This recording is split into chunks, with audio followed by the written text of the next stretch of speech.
Et donc, Chachamim ont adapté une Torah miniaturisée à notre situation maladive en exil. Et ils ont laissé la Torah authentique dans un coffre-fort, la Torah de la Kabbale, qui était totalement inadéquate à l'exil. Vient le Rav Kook, ouvre le coffre-fort et fait réapparaître sur le plateau la Torah telle qu'elle était avant l'exil.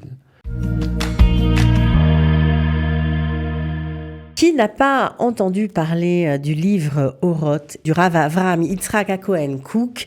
Évidemment, c'est un livre en hébreu qui a été écrit à la fin du 19e siècle et qui, jusqu'à aujourd'hui, n'a jamais été traduit ni en anglais ni en français. C'est désormais chose faite et c'est un événement.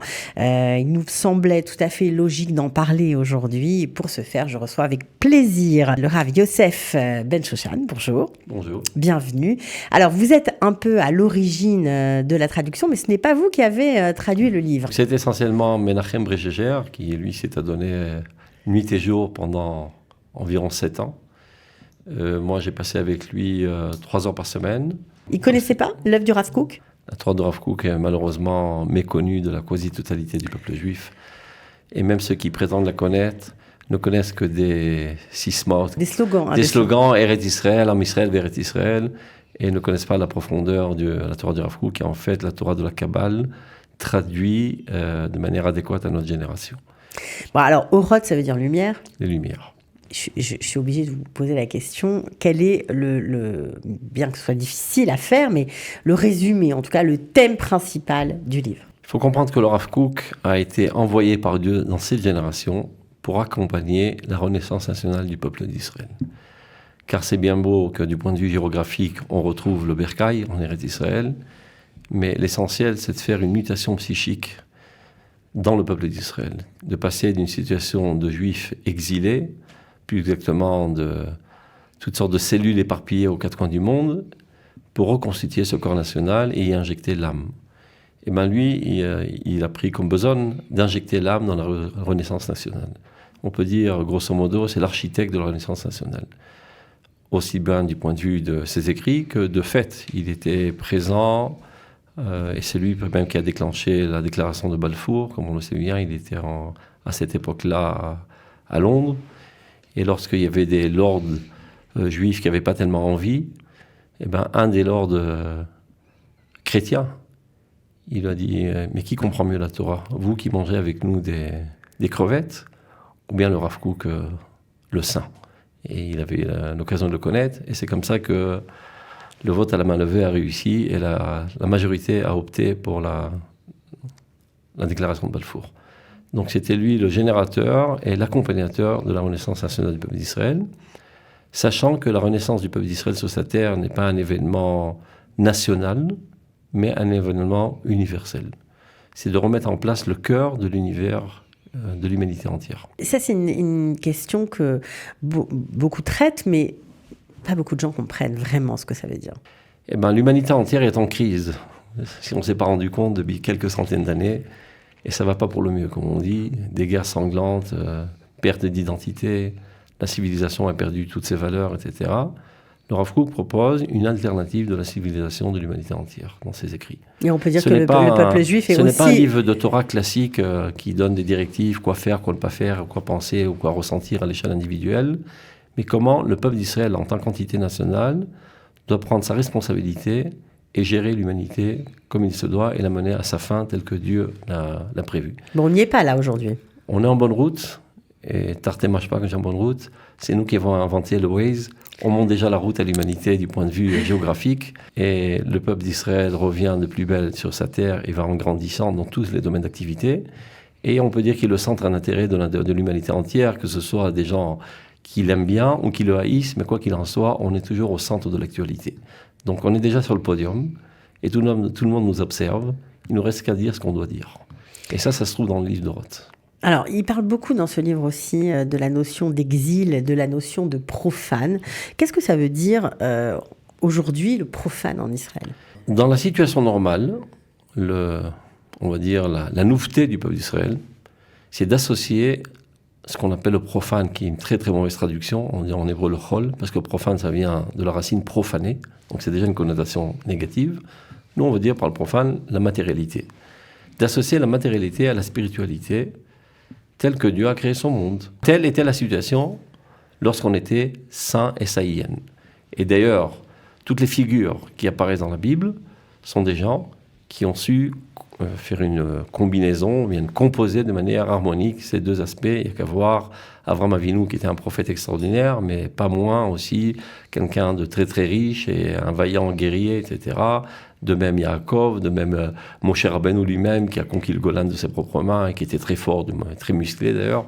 Et Yoshua et David, toutes les figures, sans aucune exception, qui apparaissent dans la Bible, savaient concilier entre ces deux facteurs, on va dire, ces deux dimensions. Lorsqu'on arrive à notre destruction, c'est-à-dire les derniers juifs normaux, ce sont les Maccabim. Kohanecha Kedoshim, les Kohen saints, et ceux qui déclarent la guerre contre l'empire grec de l'époque. C'est comme si, une poignée de juifs déclarent la guerre contre l'Amérique. Et le plus drôle, c'est qu'ils l'ont gagné, cette guerre. Et après, on est sorti en exil. Et lorsqu'on est sorti en exil, la personnalité du peuple d'Israël a été déchirée en deux. Il y en a qui ont opté pour la matérialité et d'autres pour la spiritualité. Et ça, c'est un état maladif. Ça veut dire que personne ne représentait les deux. Personne n'était normal. On était tous malades. Évidemment, puisque le corps était disloqué, c'est ça l'exil, et les cellules qui constituaient ce corps ont été éparpillées. Et donc, Chachamim ont adapté une Torah miniaturisée à notre situation maladive en exil. Et ils ont laissé la Torah authentique dans un coffre-fort, la Torah de la Kabbale, qui était totalement inadéquate à l'exil. On ne pouvait pas l'appréhender, Birlal. Et voilà qu'aujourd'hui, Akadosh Baruch Hu nous ramène en Eretz Israël par l'intermédiaire de nos initiatives, évidemment. Et donc, on retrouve notre dimension matérielle. On atterrit sur Terre. Donc, on ne peut plus se suffire de cette Torah miniaturisée qui était pour notre situation maladive. Vient le Rav Kook, ouvre le coffre-fort et fait réapparaître sur le plateau la Torah telle qu'elle était avant l'exil. Alors, pour certains, ça paraît éblouissant, stupéfiant, on ne sait pas d'où ils tirent ces choses-là. Ceux qui s'y connaissent profondément dans la Torah de la Kabbale comprennent que c'est une traduction mot à mot de ce qui est marqué dans les écrits du Harizal, etc., qui est évidemment dit sous forme de métaphores codifiées, etc. Et lui, il a réussi à décodifier les choses et les actualiser. Je vais dire quelque chose qui peut paraître bouleversant. Le Rav Kook a dévoilé la Torah de la Kabbale plus que tous les Mekoubalim de toutes les générations, y compris le Rabbi Shimon Bar Yochai. Mais c'est incroyable que jusqu'à aujourd'hui, ça n'ait pas été traduit ni en anglais ni en français, c'est dingue. Mais non, je ne dis pas ça en tant que chassid idiot qui aime bien son rabbi. C'est pas que le Rav Kook Khalila est plus grand que Rabbi Shimon Bar Yochai. C'est que la situation l'exige. Nous sommes aujourd'hui, de fait, en train de reconstruire notre nation et de réapparaître sur la carte géographique de l'humanité entière. Et donc, il faut un enseignement adéquat à cette nouvelle situation. En tant que peuple qui vit avec des relations internationales et qui est censé, en fin de compte, gérer l'humanité entière. Donc, on ne peut plus se suffire d'une Torah qui n'était adaptée provisoirement qu'à la survie de l'individu, de cette cellule déconnectée de cet organisme. Voilà que ces cellules se sont tous reconstituées. Mekabes Nitram Israël, Dieu réunit les enfants d'Israël, les Marzir Shrinat Letzion, et réintègre en eux sa Shekhinah. On revit. Donc si on revit, il faut une Torah de vie, et non pas une Torah de survie qui n'a trait qu'à l'individu, et donc qui avait totalement exclu l'aspect profane matériel. La matérialité réagit un support sur lequel la sainteté peut apparaître dans toute sa force, dans toute sa vigueur. Ça veut dire qu'il aborde des sujets comme comment fonctionner dans un pays, évidemment. C'est ça. Comment fonctionner à la lumière des directives divines, de la morale. Pas comment toi, en tant qu'individu, tu survis dans un environnement impur, mais comment la nation d'Israël, en tant que nation, doit gérer sa politique de manière morale. Comment la nation d'Israël doit comprendre que c'est elle qui doit donner le ton à l'humanité du point de vue de la morale universelle. C'est de ça que traite le livre d'Orot. C'est-à-dire, si on veut partager, il y a plusieurs chapitres.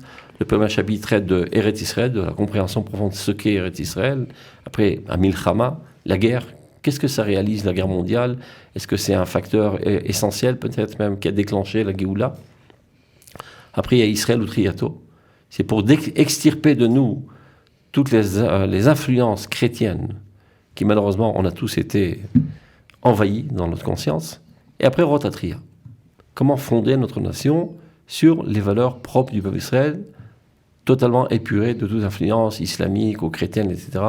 Donc, malheureusement, tous les juifs qui reviennent de l'exil ont la cervelle totalement givrée de ces concepts totalement ignobles.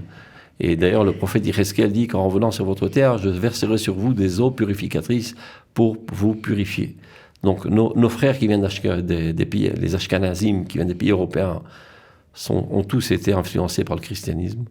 Nos frères qui viennent des pays arabes ont tous été influencés par l'islam, par toutes sortes de concepts totalement idiots comme le déterminisme, le maktoub, etc., la peur du Ainara de manière hystérique, etc.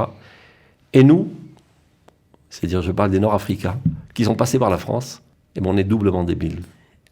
Parce qu'on a baigné dans la civilisation obscure de l'islam, après on est passé par la France quelques décennies, et on a intégré tous les concepts aussi encore plus obscurs du christianisme.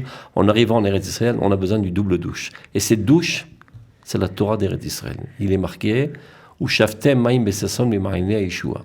Ça veut dire, vous puiserez de l'eau avec allégresse des sources de la délivrance. Dit le Metargem, je termine. Vous recevrez un nouvel enseignement des meilleurs des tzadikim. Dieu fait en sorte d'envoyer dans cette génération des tzadikim qui sont des âmes en fait très très antiques de l'époque des prophètes, qui auraient dû naître à l'époque des prophètes, mais Dieu a eu pitié de son monde. Et sachant qu'à la fin des temps, il y aurait une pauvreté catastrophique, donc il fait descendre, atterrir dans ce monde des âmes géantes. Bien au-delà de tout le commun qu'on puisse connaître. Et j'imagine que c'est pour ça que dans ce livre que vous avez contribué à traduire en français, il y a au tout début du livre un chapitre consacré au Rav Zuckerman. Alors, c'est mon maître absolu. J'imagine par lui que vous avez connu le Rav Kook. J'ai eu le mérite de côtoyer et d'apprendre chez lui pendant une vingtaine d'années de manière presque quotidienne. Et en effet... la manière dont j'explique au Roth, c'est vrai que c'est calqué sur l'explication du Rav Aviner, mais les nuances, c'est la Torah du Rav Zuckerman. Et encore plus, à la fin du livre, on a fait un dictionnaire des concepts de la Emouna. Ça, c'est totalement fondé sur la Torah du Rav Zuckerman. Si vous permettez, je raconterai une petite anecdote qui pourrait faire frissonner les élèves du Rav Zuckerman, et il y en a quelques milliers dans ce pays. Ce livre, au début, c'était un site qui s'appelle ravkook-lumière.com. Un beau jour, mon maître aussi, le Rav Aviner, il nous dit « Vous voulez pas faire un livre ?» Je dis « Oui, pourquoi pas ? Alors faites-le à travers mon édition. » Avec plaisir. Alors Menachem, qui est un idéaliste en pareil. Menachem Rebreger, qui lui est les traducteurs essentiels, qui est un idéaliste en pareil. Il était prêt à investir toute sa fortune, même pour le faire, tellement c'est important pour lui de diffuser la Torah du Rav Kook. Et un beau jour, le Rav Aviner dit « Tu sais, je t'ai trouvé un donateur. » Ah, pourquoi pas, là. De qui s'agit-il ? Shalom Vach. Il dit Shalom Bar. Je lui dis, mais Shalom Bar, c'est le beau-frère de Rav Zuckerman. Il m'a dit oui, il m'a appelé au téléphone et il m'a dit qu'il va faire ça pour l'élévation de l'âme du Rav Zuckerman qui venait de mourir il y a 1 an. Déjà, ça m'a fait frissonner, parce que sachant que c'est sa Torah dans son livre, voilà, enfin, en fait, ça va être les Lou Nishmato. Et quelques mois plus tard, voilà que le livre apparaît en carton, en papier. Il sort, carrément. Et j'ai comme une impression très très profonde comme ça, que je ne sais pas pourquoi, que c'est le jour de la naissance de Rav Zuckerman, alors que jamais je m'étais intéressé à savoir sa date de naissance. Comme par hasard, je raconte le même jour où le livre est sorti, Shalom Var devant le ministre de l'Intégration. Donc vous rencontrez Shalom Var. Voilà. Je lui dis, dis-moi quand il est né, le Rav Zuckerman. Il me dit la date, alors j'ai failli m'évanouir. C'était la date de la sortie du livre. Donc le Rav Zuckerman est né le jour où le livre est sorti. Okay. Sur ça, on dit Tzadikim, Bemitatam, Nikraim, Chaim. Les Tzadikim, bien qu'ils ils paraissent être morts, en fait, ils sont encore vivants, ils agissent sur ce monde et ils dirigent ce monde. S'ils ne peuvent le faire à travers leur propre corps, et bien à travers leurs élèves, car comme on le sait, une partie de l'âme du Rav se trouve en symbiose totale avec l'âme de l'élève. Et par le canal de ses élèves, il continue d'influencer dans ce monde. Alors, ce livre n'est pas simplement une traduction, il y a aussi des commentaires du Rav Aviner pour ceux qui vont s'y plonger pour la première fois. Parce que même en hébreu, sachez que la quasi-totalité des Israéliens moyens, même plus que moyens, quand ils lisent, ils n'y comprennent rien. Oui, c'est compliqué. Évidemment. Sans la Torah orale que nous avons eu le mérite d'avoir directement du Rav Tzouda qui a enseigné à nos maîtres, le Rav Zuckerman, le Rav Aviner, etc., on n'aurait jamais rien compris. Donc, pour permettre à tout le monde d'y adhérer, et pas seulement ceux qui ont eu le mérite de côtoyer ces rabbins, le Rav Wiener a mis une explication par écrit depuis déjà une dizaine d'années. Donc, on est parti sur ça, parce que toujours le Rav Wiener, c'est celui qui explique de manière la plus claire les concepts les plus compliqués. Et c'est ça le génie. Il y a des génies qui expliquent des choses compliquées de manière compliquée. Et il y a des gens simples qui expliquent des choses simples de manière simple. Les génies, ce sont ceux qui sont capables d'expliquer les choses les plus compliquées, les plus profondes dans un langage le plus simple. C'est le Rav Wiener par excellence. Alors, est-ce que tout le monde peut acheter le livre, s'y plonger, même s'il n'a aucune notion? Aujourd'hui, tel que c'est présenté, sans aucune préparation préalable, Donc c'est un moyen pour les francophones qui ont toujours rêvé de ça pénétrer la Torah du Rav pensée. Kook. D'ailleurs, ça le mit l'eau à la bouche, comme on dit à Menachem. Il ne s'arrête pas là. Il est déjà à la course pour sortir encore 2 ou 3 livres. On avait déjà commencé le Mahamar d'or, l'article de la génération, qui est une analyse de la crise de Emouna de la génération, et en comprenant quelles en sont les causes. Donc il propose les remèdes. C'est un article très, très important. Et après, une autre partie du livre qui est à la fin, Oroth Israël, qui traite de l'essence même du peuple d'Israël. Et que Dieu le prête vie, parce que je lui ai dit, tu ne peux pas quitter ce monde sans traduire la Torah du Rav Kook. Donc, à l'allure à laquelle on va, ça a mis environ 7 ans pour faire cette traduction. Donc, que Dieu lui prête 1000 ans, qu'il puisse terminer son œuvre gigantesque. Bon, en tout cas, tout le monde peut s'y pencher. C'est vraiment une porte ouverte sur la pensée du Rav Kook, en grand, quoi. Et une fois que c'est traduit en français, ça peut maintenant être traduit en anglais, et ça peut être accessible à l'humanité entière. Et telle était la volonté du Rav Kook. Ce n'est pas un livre que pour les Juifs, mais essentiellement même pour l'humanité entière. Mm-hmm.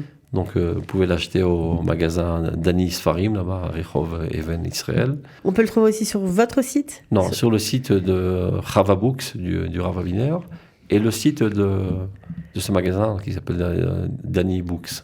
Ok. Donc, bon, ou bien chez Menachem directement. Chez Menachem Brebrégère. Bon, mais enfin, le plus simple, c'est forcément sur le site internet, il y a tous les détails, il y a les prix, etc.